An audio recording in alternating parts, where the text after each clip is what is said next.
Hey street vendors, pack some fruit for me. Banana, mango, orange, watermelon and cherries. Oh hello, poor people. I'm talking to you. You are not listening to me? Oh shit, I forgot. You are so illiterate people. You don't know English ना? मैं भी पता नहीं कहाँ ठेले पे खरीदने के लिए आ गई. मुझे किसी मॉल में जाना चाहिए था. अरे मैडम जी रुको। मैडम जी हमरे यहाँ ना फल बहुत ढेर सारे हैं। हमरे यहाँ सेबो है, हमरे यहाँ आमो है, हमरे यहाँ संतरो है और तरबूजो रखा है ताजा। बताओ कौन चीज चाहिए आपका? वेट एक्सक्यूज मी, ये कौन सी लैंग्वेज बोल रही हो तुम? मुझे कुछ समझ नहीं आ रहा है. अरे किस प्लेनेट की लैंग्वेज है ये? क्या हो गया मैडम जी, आपको मेरी बीवी की भाषा समझ में नहीं आ रही है? अच्छा, लगता है आप गवार हो, तभी आपको मेरी बीवी की भाषा समझ में नहीं आ रही है ना? तुम्हारी हिम्मत कैसे मुझसे बात करने की? तुम लोगों को शायद पता नहीं है कि मेरे पास कितनी सारी डिग्रियां हैं. अगर आज के बाद मुझसे इस तरीके से बात की ना तो तुम लोगों के लिए अच्छा नहीं होगा.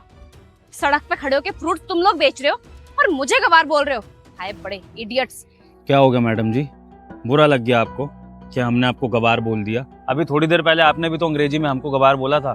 क्यों? क्योंकि हम दोनों को आपकी अंग्रेजी नहीं आती है तो आपने हमको गवार सिद्ध कर दिया. तो अगर कोई भाषा ना आने से गवार हो जाते हैं तो फिर हम भी आपको गवार बोल सकते हैं, क्योंकि जो मेरी बीवी ने भाषा बोली वो उसके शहर में बोली जाती है. तो इस हिसाब से अगर आपको मेरी बीवी की भाषा नहीं आती है तो मेरी बीवी आपको गवार बोलेगी. मैडम जी, भाषा सिर्फ एक बात करने का माध्यम है. कोई भाषा किसी को आती है, कोई भाषा किसी को आती है. अब जरूरी तो नहीं है ना कि अगर किसी को अंग्रेजी नहीं आती है तो वो पढ़ा लिखा ना हो. ऐसे तो हिंदी के अध्यापक भी होते हैं, उनको अगर अंग्रेजी ना आती हो तो क्या वो अध्यापक नहीं माने जाएंगे?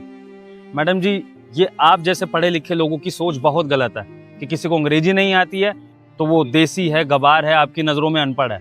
ऐसा नहीं होता है मैडम जी. और वैसे भी मैडम जी, हम भारत देश में रहते हैं,